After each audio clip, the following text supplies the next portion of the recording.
ঐ ভৰি পিছল খালে খামুচিবা পিছলা মনে কেনেকৈ ধৰিবা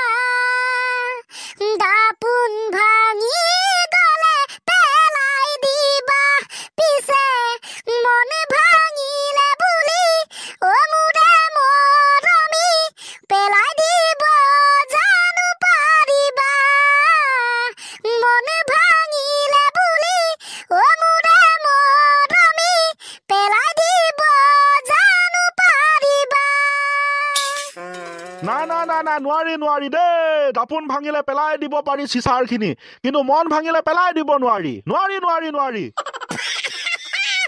আপুনি কিন্তু জেগাত দিছে দেই হ'ব মই সঁচা কথাটোৱে কৈছো ঠিকে ছাৰ বাৰু দে আজিৰ ডিসক্লেমাৰটো কৈ দে তাৰ পাছত ক্লাছটো আৰম্ভ কৰিম হ'ব ছাৰ বাৰু গাইজ বন্ধুসকল আজি আপোনালোকে যিটো কাহিনী শুনিবলৈ গৈ আছে সেইটো কাহিনী হয়তো বহুতে শুনিছে আমাৰ নিজৰ মানে নিজা নহয় আমি বেলেগৰ পৰা লৈছো জাস্ট অকনমান এন্টাৰটেইনমেন্ট দিবলৈ চেষ্টা কৰিম চাও কিমান দূৰ সফল হ'বলৈ পাৰিম ওকে লেটস ষ্টাৰ্ট নাও সেইবাবে আগতীয়াকৈ আমি কথাটো কৈ লৈছো আমাৰ নিজা নহয় বুলি যাতে কোনেও ভুল বুজিব নালাগে উৰেকান্ত কাম হিয়াৰ ওকে ছাৰ আহিলং ছাৰ মোৰ ফালে নহয় আগৰ ফালে চা ওকে ছাৰ চালং ছাৰ এতিয়া তই ছাগলীৰ ওপৰত এখন ধুনীয়া ৰচনা মাতি দে ছাগলী হৈছে এবিধ পোহনীয়া জন্তু ছাগলী সাধাৰণতে দুই ধৰণৰ থাকে এবিধ মতা এবিধ মাইকী ছাগলীৰ মুখ এখন জিভা এখন চকু দুটা নাক এটা কাণ দুখন আৰু ঠেং চাৰিটা থাকে লগতে এডাল নেজ থাকে বৰ্তমান সময়ত ছাগলী মাংসৰ কেজিৰ দাম 600 টকা হৈ আছে কিন্তু ঠাই ভেদে সেই দামো বেলেগ হয় বোপাই ছাৰ কক আপোনাৰ ফালে মই ঘূৰি ল'ম নেকি নাই তই সেইফালে চাই থাক বৰ ধুনীয়া ছাগলীৰ ওপৰত ৰচনা মাতিছ ন হ'ব দে ছাগলীৰ ওপৰত লিখা ৰচনাখন শুনিলো এতিয়া তই মাতচোন ঘাঁহ বন যে থাকে ঘাঁহ চিনি পাও নাই এইটোতো চবে চিনি পায় ছাৰ ঘাঁহ পাওঁ এতিয়া তই ঘাঁহৰ ওপৰত ৰচনা মাতচোন হ'ব ছাৰ ঘাঁহবিলাক সাধাৰণতে সেউজীয়া হয় ই অৰণ্য থাকে ফিল্ডত থাকে ৰাস্তা পদূলিয়ে সেইবিলাকতো দেখিব পোৱা যায় ঘাঁহ সাধাৰণতে গৰু ছাগলীৰ খাদ্য ছাগলীয়ে ঘাঁহ খাই জীয়াই থাকে কিন্তু ছাৰ আমি ক'ব লাগিব যে ঘাঁহ খাই জীয়াই থকা ছাগলীবিলাক হৈছে পোহনীয়া জন্তু সাধাৰণতে সেই ছাগলীবিলাক দুই ধৰণৰ হয় যেনে মতা ছাগলী আৰু মাইকী ছাগলী আৰু সেই ছাগলীবিলাকৰ মুখ এখন জিভা এখন চকু দুটা নাক এটা কাণ এখন আৰু ঠেং চাৰিটা থাকে লগতে এডাল নেজো থাকে বৰ্তমান সময়ত ছাগলী মাংসৰ কেজি 600 টকা হৈ আছে কিন্তু ঠাই ভেদে সেই ছাগলী মাংসৰ দামবিলাক বেলেগ হয় বোপাই ঘাঁহ কমতে তই একেবাৰে আকৌ ছাগলীতে পালিগেচোন মই তো মেইন কথাকেইটা কৈছো না মাক চকলাই ৰচনা মাতিছে কি আচৰিত দিমাগ মাৰিছে ই ৰহ তোক ফাটাই দিম মই এতিয়া পিতাই তইচোন একেবাৰে হাই লেভেলৰ চিন্তা কৰিছ ছাৰ মই এনেকুৱা বেয়াকে চিন্তা কৰিছো আপুনি যেনেকুৱা বিষয়ে নিদিয়ক কিয় ছাগলীৰ বিষয়ে ওলাব চাই থাকক তই সঁচাকে কৈছ নেকি মই এনেকুৱা বিষয় দিম য'ত ছাগলী সোমাই নাথাকিব ছাৰ প্ৰথমে বিষয়টোতো কওক তই চেলেঞ্জ কৰিছ নেকি মোক যি ভাবে দে প্ৰথমতে তই আগলৈ চাই ল মই পুতুককে এটা বিষয় ভাবিম আৰু কম চাং তাত ছাগলীৰ বিষয়টো সুমিয়াবলৈ পাৰনে নোৱাৰ ঘূৰি লওঁ ছাৰ সোধক দৰখাস্তৰ বিষয়ে ক দৰখাস্ত হ'ব ছাৰ দৰখাস্ত সাধাৰণতে আমি বিভিন্ন সময়ত লিখো যিহেতু আমি ষ্টুডেণ্ট গতিকে বিদ্যালয়ত লিখা দৰখাস্তৰ বিষয়ে কম বুলি মই ভাবিছো কেতিয়াবা আমি ছুটি বিচাৰি দৰখাস্ত লিখো কেতিয়াবা আমি স্কুল আহিবলৈ নেপালে সেই ছুটি মঞ্জুৰ কৰি দিবৰ কাৰণে দৰখাস্ত নাইবা আবেদন লিখো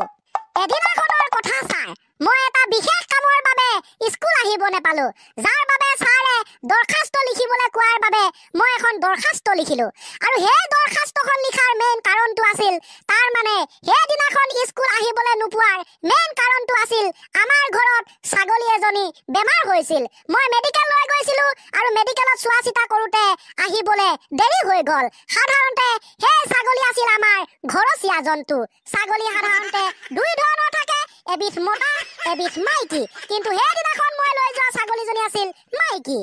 ক'বলৈ গ'লে ছাগলীৰ মুখ এখন জিভা এখন চকু দুটা নাক এটা কাণ দুখন আৰু ঠেং চাৰিটা থাকে লগতে এডাল নেজো থাকে বৰ্তমান ছাগলী মাংসৰ দাম হৈছে 600 টকা কেজি কিন্তু ঠাই ভেদে ইয়াৰ দামো বেলেগ বেলেগ হয় হে প্ৰভু মই খতম দৰখাস্তৰ বিষয়ে লিখিব দিলোঁ সি পালেগে ছাগলীতে আচৰিত দেখিছে ছাৰ মই ইমান খাতৰা তথাপি মোৰ অহংকাৰ নাই তথাপি মোৰ মুখত দাঁত কিটা ওলোৱা নাই দাঁত নিকটাকে নহহাকে আছোং হয় ছাৰ ই দেখোন কামাল কৰি দিছে ৰহ ফেনখনত ই ক'ৰ পৰা ছাগলী আনিব উৰে কান্ত তই ফালি দিছ আমাৰ ৰক ইজ বেক আৰু টাইম আছে ঐ পিতাই এইবাৰ তই আমাৰ ফেন যে থাকে টেবুল ফেন নাইবা চিলিং ফেন এই যিকোনো ফেনৰ বিষয়ে ৰচনা মাত চাং ছাগলী আনিবলৈ পাৰনে নোৱাৰ তালে একেবাৰে চিম্পুল অ'কে ছাৰ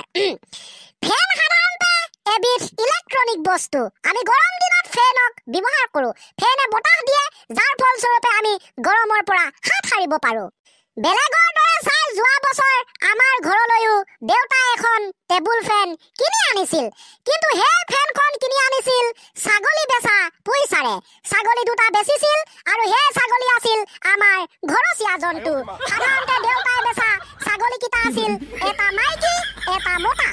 গোপাই নকবি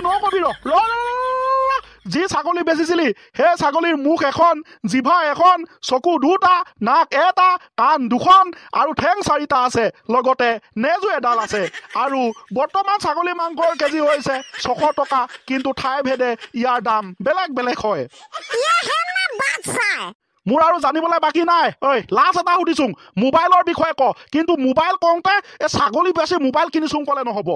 নো প্ৰব্লেম ছাৰ মোবাইল হৈছে আমাৰ অতিকৈ প্ৰয়োজনীয় বস্তু প্ৰত্যেক সময়তে প্ৰয়োজন হয় মোবাইল ফোনত আমি ইউটিউব ফেচবুকত ভিডিঅ' চাওঁ সেইদিনাখন ইউটিউবত ভিডিঅ' চাই থাকোঁতে এজাক ছাগলী দেখিলোঁ আৰু সেই ছাগলী আছিল ঘৰচীয়া জন্তু ছাগলী সাধাৰণতে দুই ধৰণৰ থাকে এবিধ মতা আৰু আনবিধ মাইকী ছাগলীৰ মুখ এখন জিভা এখন চকু দুটা নাক এটা কাণ এখন আৰু ঠেং চাৰিটা থাকে লগতে এডাল নেজো থাকে বৰ্তমান ছাগলী মাংসৰ দাম হৈছে 600 টকা কেজি কিন্তু ঠাই ভেদে ইয়াৰ দাম বেলেগ হয় মই শেষ ছাৰ আকৌ কি হ'ল মাক চকলাইটৰ ৰচনা মাতিছ খতম শেষ